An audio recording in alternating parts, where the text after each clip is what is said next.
ዶክተር አብይ እርሶ ለዚች ሀገር አመራርነት አይመጥኑም መውረድ አለቦት ብለንም የመናገር መብት አለ። የታሰሩት የቴዲ አፍሮ የቅርብ ሰዎች ጉዳይ ምን አዲስ ነገር አለ? ፓስተሮቹ በዚህ ያህል ከወጡ ወደ ትንቢት ነው የሚገቡት። ወደ ትንቢት ይገባሉ። አንዴ ያየው ዘንዶ ሲወጋየው እውነት ምናምን ብለው ቴዲ ላይ ጉዳት እንታደርሱ ነው ፈራው እና ስለዚህ ለአንድ ብላቴና ይሄ ሁሉ መልስ ይሄ ሁሉ ጭፈራ ይሄ ሁሉ እንደ አንድ ልጅ እኮ ነው ባይ ተቀናልሉኛል። አንድ ነገር ቀናበታለሁ የሱን ድፍረት እንደው ሮብ ይሰጠኝ። ምክንያቱም ይሄው ድባቡን ይሄው የበረከት ተስፋዬን አዘላለን ይሄው የቴዲ አፍሮ ኢንፍሉዌንስ የለበትም ነው የምትለው የበረከት ተስፋዬ አዘላለን። ሰላም ጤና ይስጥልኝ። ክርስቶስ ተነስቷል፣ በእውነትም ተነስቷል። በወቅታዊ ጉዳይ ተመልሼ መጣሁኝ። ዘመድኩን አንድ ያወጣው መረጃ አለ በቴዲ አፍሮ ጉዳይ ላይ እሱን እንመለከተዋለን። ከዛ በተጨማሪ ስለ ታሰሩት የቴዎድሮስ ካሳሁን ቀኝ እጆች እስር ቤት ላይ ምን ገጠማቸው፣ ምንስ አዲስ ነገር አለ የሚለውንም እናያለን። ሌሎችም ወቅታዊ ነገሮች ተካተውበታል። በድፍረት ዶክተር አብይን የተናገረውም ሰው አለ። ምን ብሎ የምትሉት ከሆነ እናየዋለን። ለብዙዎች እንዲደርስ ይሄን ቪዲዮ ሼር እና ላይክ ማድረጋችሁን አትርሱ።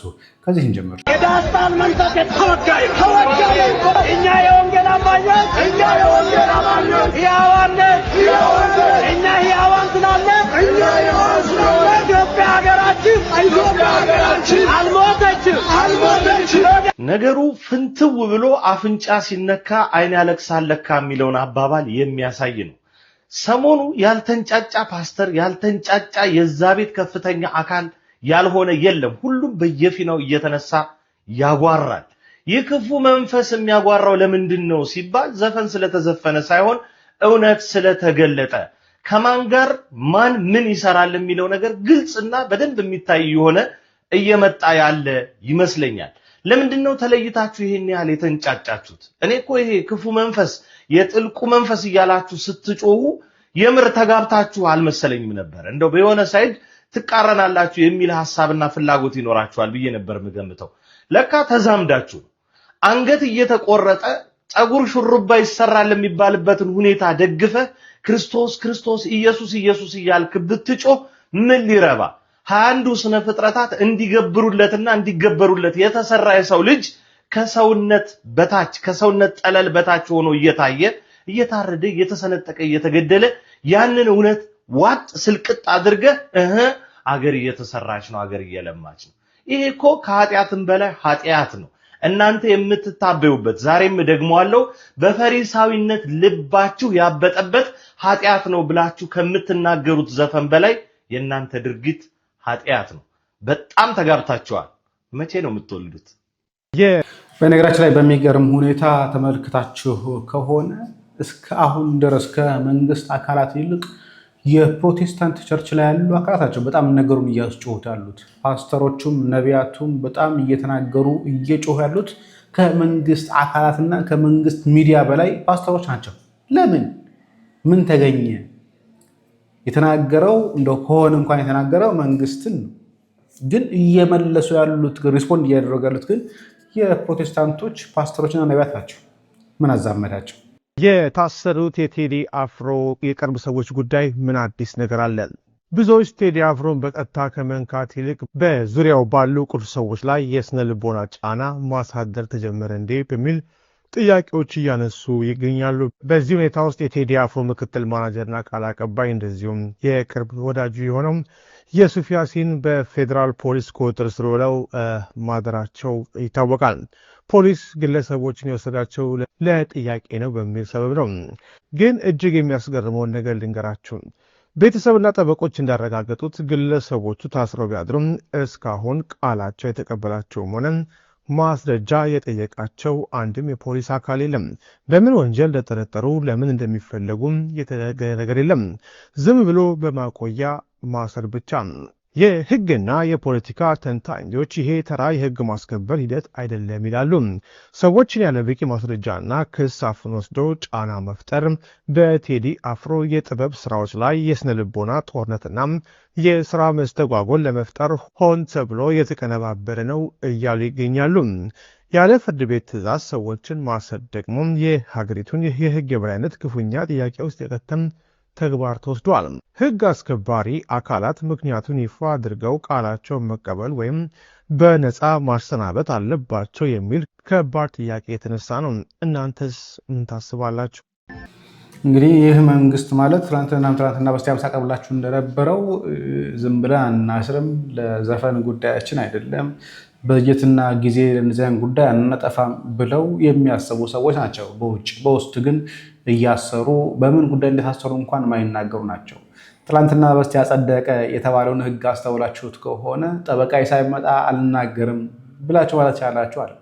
ግን ከቤት የሚያወጡት ግን እየደበደቡ እንኳንስ ቃል መቀበል ይቅርና እስቲ ይህ ደፋር እንስማው። ዶክተር አብይ እርሶ ለዚች ሀገር አመራርነት አይመጡንም መውረድ አለብዎት ብለንም የመናገር መብት አለ። ይሄንን መብት ይሄ መንግስት ሳይሆን የሰጠን በተለይ እናንተ የዜጎች የብሔር ብሔረሰቦች የቃል ኪዳን ሰነድ ነው የምትሉት ህገ መንግስት የሰጠን መብት። ይሄን መብት ኤክሰርሳይዝ እንድናደርገው ነው ማበረታታት ያለብን። ነገ ከነገ ወዲያ ሐሳባችንን ሌሎችም ሐሳባቸውን በነፃነት እንዳይገልጹ የሚያደርግ እንቅፋት ነው። ስለዚህ በተፈጸመ ሁከትና በጥብጥ ሰበብ የተለየ ሐሳቦች ያላቸውን የፖለቲካ አመራሮች ማሰር ተገቢ ነው ብለን አናምንም። መንግስቶት በዚህ በኩል አስፈላጊውን የእርምት እርምጃ ቢወስድ ጥሩ ነው ብያለሁ። በመጨረሻ ግን አንድ የሚያረጋንን ደግሞ ነገር ተናገር ያልኳቸው አባይ ግድብ ከመስረታው ጊዜ ጀምሮ ፓርቲያችን ሲደግፈው እዚህ ደረጃ እንዲደርስ ሲያበረታታ የአባይ ግድብ ላይ ተጽዕኖ የሚፈጥሩ አመለካከቶችን ሲያራምድ እዚህ ደርሷል። አሁን ትልቅ ምዕራፍ በመድረሱ እጅግ ደስተኞች ነን። በዚህ አጋጣሚ እርሶንም እንኳን ደስ ያለው ልል እፈልጋለሁ። እንግዲህ ይህ ሰው በህይወት ይኖር አይኖር እርግጠኛ አይደለሁም። ነገር ግን ዶክተር አብይ ይውረድልን፣ ጥሩ ነው ይውረድልን። እውነት ለመናገር ምንም እየጠቀመ አይደለም። ግን ይሄ ነገር በፕሮቴስታንቱ ዘንድ እየተደገፈ ስለሆነ ቀጣይ አቅጣጫ ምን ሊመስል ይችላል የሚለውን ነገር ዘመድኩን በቀር እንዲህ ብሎታል። ፓስተሮቹ በዚህ ያህል ከወጡ ወደ ትንቢት ነው የሚገቡት። አሁን ወደ ትንቢት ይገባሉ። አንዴ አየው ዘንዶ ሲወጋየው እምነት ምናምን ብለው ቴዲ ላይ ጉዳት እንዳያደርሱ ነው ፈራው። ኦሮሞቹን እየተናደድን ነው የሚሉት ኦሮሞቹ በሌላ ነገር አይደለም። ኦሮሞቹ የሚናደዱት እኛን ከመሃል ወደ ዳር አወጣን በሚለው ነው አይደል? መሃል ገቡና አወጡን ወደ ዳር ወይም የሚላ ያለችው ስልኝ ነው እንግዲህ ነርቫቸውን የነካው እሱ ነው። ያም ቢሆን ደግሞ ቴዲ ለአዲስ አበቤነት ነው የዘፈነው። ቄ አለው፣ ያደገበት አለው፣ ሰፈር አለው፣ ህዝቡ አለ፣ ምን አለና እነዛ ተነቀልን ለሚሉ ሰዎች እሱ አልተረጎምም። አሁን እኔ ለዚህ ያልኩት አላለ። እንደገና ፖሊስ ስሜቱን መቆጣጠር አቅቶት ትላንት ሌሊት 6 ሰዓት ቴዲ አፍሮ ቤት እንደሄደ ነው ተናገርነው። አንድ ዲጄ ያለ እሱን አውጣ ብለውት አላወጣም። ከመጣችሁ በቀን ኑ ብሎ እሱ ራሱ ነው የወጣው። እና ይሄ ነገር አደጋ አለው። ምክንያቱም የጦዘ የማይም ስብስብ አንዲት ነገር አድርጎ ያ ሀገር የማይወጣው ምስቅልቅል ውስጥ እንዳይገባ ያሰጋል ማለት ነው። እና ምንም አይጠቅማችሁም። እንግዲህ አሜሪካኖቹም ገብተዋል። የአሜሪካው አምባሳደርም ቲቦርናጅ የሚባሉት ሰው በጣም ስሙት፣ ሙዚቃው በጣም አሪፍ ነው ብለዋል። አስተርጉሞ ሰምተውታል መሰለኝ። እና ፓስተር ጉተማ ነው ምናምን የሚባል እስላም አለ፣ ጋቢ ጉተማ የሚባል እስላም ነው። አሁን ቀይረውት አይ ፓስተር ብትሆን ብለውታል። ምክንያቱም አንድ ሰው የማይሰራው ድፍረት ነው የሚሰራው። በጣም ብልግና ማለት ነው። ሃይማኖቱ እስላም ልክ እንደ አብይ አህመድ ሃይማኖት አብይ አህመድ እስላም ነው። ይሄ ጋቢ ጉተና የሚባለው እስላም ቤተሰቡ እስላም ናቸው። ስለዚህ እንደመጣ በቃ እዚህ ውስጥ እንደፈለክ በዘባርቅ ብለውታል። እና ክርስትና ሰዎች እንዲጠሉ የሚያደርግ የኦሮሞ እስላም ነው። አሁን ኡስታዝ ነው እንግዲህ አሁን ፓስተር ሆኗል። ኦሮሞ ሲሆን ፓስተር መሬት ይሰጠዋል። ቤተክርስቲያኑ ራሱ ፈንድ ያቋቁሙለታል። እሱ ሽጉጥ ይዞ ነው የሚዞረው። እና ቴዲ አፍሮ አንድ ነገር ከሆነ እኔ በእውነት ፓስተሮቹ እጃቸው አለበት ብዬ ነው በቃ ስሟገት የምኖረው ማለት ሌላ ምንም ጥርጥር የለው እና በዚህ መጠን እንደምታዩት እነ ታቦር ናጊ በደንብ አድርገው ነው የጻፉት። ሙዚሽያን are often more effective አጨጨብኝ ወንድም ማለት telling truths to power than journalists or experts. እውነትን በመናገር ከጆርናሊስቶች ከጋዜጠኞችና ከኤክስፐርቶች በላይ በጣም ውጤታማ የሆነ እውነት ተናጋሪዎች ነው ታለ like him or hate him ቴዲ አፍሮ ወደዳችሁትም ጠላችሁትም አፍሮ deserves credit for his willingness and courage in saying true songs what he sees as error in Ethiopian politics. Listen, አዳምጡ። ወደዳችሁትም ጠላችሁትም በኢትዮጵያ ፖለቲካ ውስጥ ያለውን ውድቀት የሚያሳይ ነገር እየተናገሩ ስሙት፣ አዳምጡት። እንግዲህ አሜሪካ የውጭ ጉዳይ መስሪያ ቤት ውስጥ ይሰራ የነበረ አምባሳደር የነበረ ትልቅ ሰው ነው። ሰምቶታል ማለት ነው። ቴዲ አፍሮ ተራ አዝማሪ ቢሆን ይሄ ያሰናብቱት ነበር፣ ግን ቢሆንም ደግሞ ስለዚህ የአብይ መንግስት ለራሱ ሲል ቴዲ አፍሮን ቢጠብቀው ብዬ እመክረዋለሁ። በኋላ ሸኔ ነው እንደዚህ ያደረገው አይሰራም እና ፓስተሮቹም ጸሎታችሁን ሟርታችሁን ብታቆሙ ደም ነው የምትቃቡት እየነገርኳችሁ ደም ነው የምትቃቡት ደም የማይበርድ ደም ነው የምትቃቡት ይሄ በቴዲ አፍሮ ጉዳይ ላይ ጩኸታችሁንና ድምጻችሁን ብትቀንሱ ጥሩ ነው ያለበለዚያ በእናንተ ተረማምዶ አንድ ነገር ቢፈጠር ትንሽ ደስ የሚል ነገር አይመጣም ባይነኝ የራሳችሁ ጉዳይ አይመለከተኝም ነገር ግን እኔ ሰማዋለሁ እስቲ ምናቸውን እንደነካው ለማየት እሰማዋለሁ 18 ነው ያለው አይደል እንግዲህ ሰዓት ይዤ በደንብ ሰማዋለሁ ማለት ነው እንደሰማችሁት እነኚህ ሰዎች ቴዲ አፍሮን የሆነ ነገር ለማድረግ ቢፈልጉ አንዱ መምጫ መንገዳቸው በነቢያት በኩል ነው እንዴት ትንቢት ታይቶኛል እንዴ ሲሞት እንዴ ሲገደል እንዴ ሲገነደስ ታይቶኛል ብለው ቅድመን ትንቢት ተናግረን ነበር ለማለት የሚጥሩ ስለሆነ አንዱ መጠንቀቅ ያለባቸውና አፋቸው መጠበቅ ያለባችሁ ፓስተሮችን ነው። እንቀጥል። ጃዋር እንዲህ ብሏል። አይ ምን አድቫንቴጁ ምን ታውቃለህ? ድፍረት ይሰጣል። አንዳንዴ ባህዊ ተቀናል ይሉኛል። አንድ ነገር ቀናበታለሁ። የሱን ድፍረት እንደው ሮብ ይሰጠኝ። ምክንያቱም ኮምፕሌክስ አይደለም። ሂዝ ሊኒየር ቲንከር ስለሆነ ያን አሁን ያየው ትግራይ ቀውስ ከትግራይ ጋር ያለውን ሽኩቻ ማስቀጠሉ አማራውን ኦሮሞውን ሌላውን ከጎኑ አሰልፎ ትግራይን ለመነጠል አስቡ ካልኩሌት ያደረገው ተያይዞ የሚመጣው መዘዝ አላሰበው ፋስት ፎርዋርድ ፕሪቶሪያ ላይ ከጎኑ ቆሞ ህይወቱን ያተረፉት የኤርትራ ኃይሎች ወደ ራስቶ ትቷቸው ሲመጣ በቃ ቀላል ሊኒየር ነው ትግራዮችና ኤርትራዎች በማይታረቁ መልኩ ተቋስለዋል ስለዚህ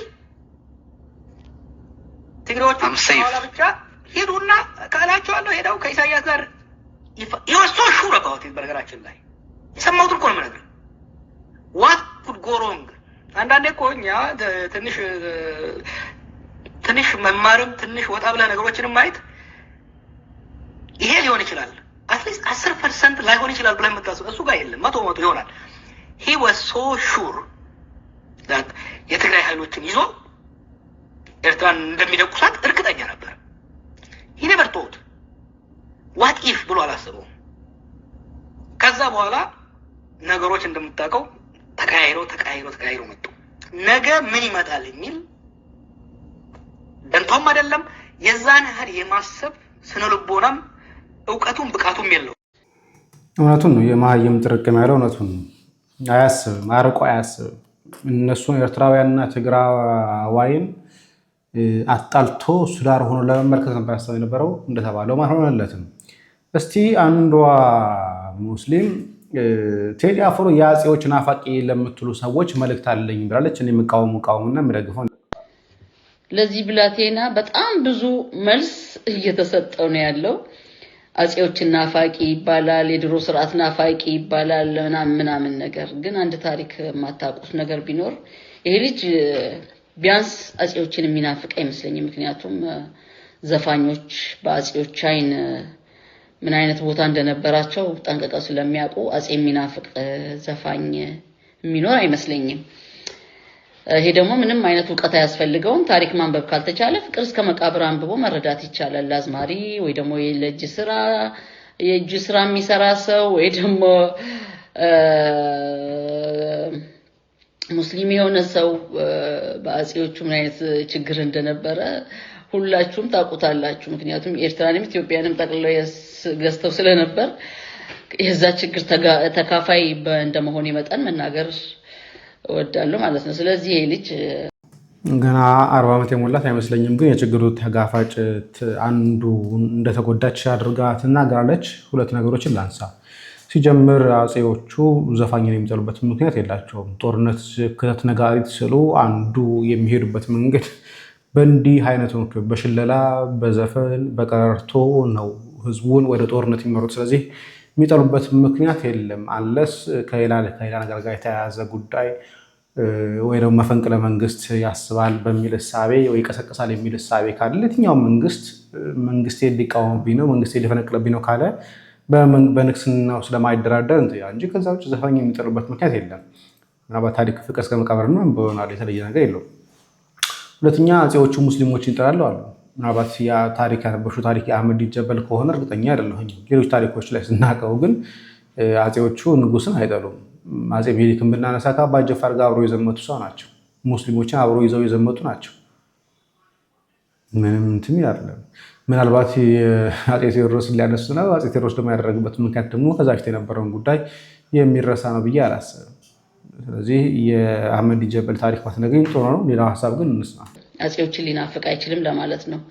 ግን እሱ አይደለም እኔ ያመጣኝ ትልቁ ነገር። ትናንትና እስከነ ህይወቱ አንድ ልጅ እሳት ውስጥ ተወርውሮ ነበረ። በዛ ሰበብ ወሩ ነሐሴ ወር ነበረ። ከዛም በኋላ ለ4 ቀን ከብርድ ልብስ ውስጥ አልወጣሁም ነበረ። ወላሂ በዚህ ሀገር ነሐሴ ወር እንኳን ብርድ ልብስ ውስጥ ልትገባ በቀኑ ስስ ልብስ ለብሰህ ቤት ውስጥ ራሱ ላብ በቃ ጥምቅ ነው የምትሉት። እና ለ1 ዓመት ከምናምን በሳይካትሪስት ረበል ዓለሚን አግዞኝ በሳይካትሪስት በዶክተር አገዝ ነው እናንተ ፊት ያለሁት። ያ ልጅ አይቼ ማለት ነው ለ4 ቀን ጥርሴ እየተንቀጠቀጠ ምንም ነገር በቃ ልነግራችሁ አልችልም። የጤና እንትን መጥቶብኝ ማለት ነው። እዛን ጊዜ ሰው ይናገራል ብዬ ጠበቅኩኝ። ከተሻለኝ በኋላ አንድም ሰው የተናገረ የለም። ግን አንድ ዘፋኝ ወጥቶ አንድን መንግስት ሲተች መጀመሪያ በሩን ምዘጉት እንጃ እንግዲህ ከመንግስት ተከፋይ ሆናችሁ ነው። ቢያንስ ዘፋኞች 2 ዘፋኞች ወጥቶ መልስ የሰጡት 10 ሚሊዮን ተሰጥቷቸው ነው። እነሱ በልተው ነው። እናንተ ሳትበሉ እንዴት ነው በዚህ ልክ ወጥታችሁ መልስ የምትሰጡት? አጼ የድሮ ስርዓት ናፋቂ አጼዎችን ናፋቂ ምናምን ቢያንስ ኢትዮጵያውያን ስትባሉ ልበል እንጂ ምን ልበል ታዲያ? ኢትዮጵያኖች አንድ እጁ ናችሁ። 2 ብሔር ብቻ አገር ሊሰራ አይችልም። ደርግን አንድ ብሔር ብቻ አይደለም የጣለው። ካይምሯችሁ ተፍቆ እንዲወጣ የምፈልገው ነገር ቢኖር ኤርትራዊ ኢትዮጵያዊ ተባብረው ነው ደርግን የጣሉት። ገዳዩን ደርግ ማለት ነው፣ ረሻኙን ደርግ ማለት ነው።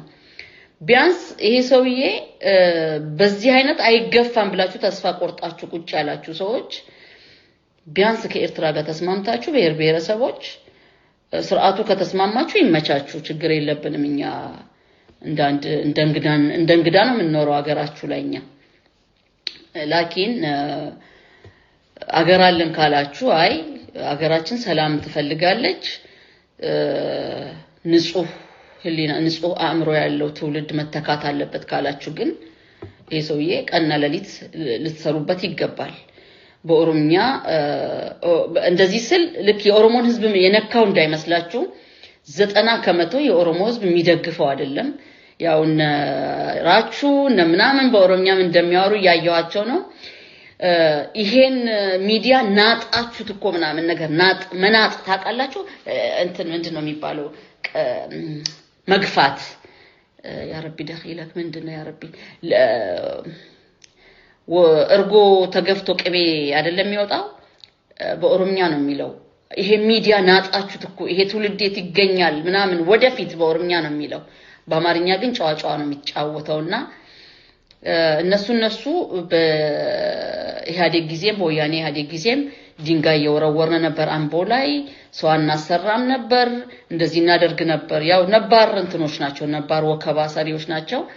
እንደነሱ አይነቶቹ አይጠፉም ደጋፊዎች። ግን ሁሉም የኦሮሞ ተወላጆች አይደሉም አብይን የሚደግፉት። መንግስቱ ኃይለማርያም በዚህ አጋጣሚ ኦሮሞን አይደል ግን ኦሮሞ ሆኖ ደግሞ ሰላም ፈልጎ ጨቋኙን መንግስቱ ኃይለማርያምን ጥሎ የራሱን በራሱ ክልሉንም ይሁን ምኑንም ይሁን መወሰን የሚችልበትን መንገድ አንጥቷል እኮ ኦሮሞ። ባለ ታሪክ ነው እንደማንኛውም ብሔር ብሔረሰብ። እንደ እኔ ምንድነው ገለልተኛ ታዛቢ እንጂ እንደ ባለቤቱኛ አይደለም ማወራው ምክንያቱም ባለቤት እስካልሆንኩ ድረስ።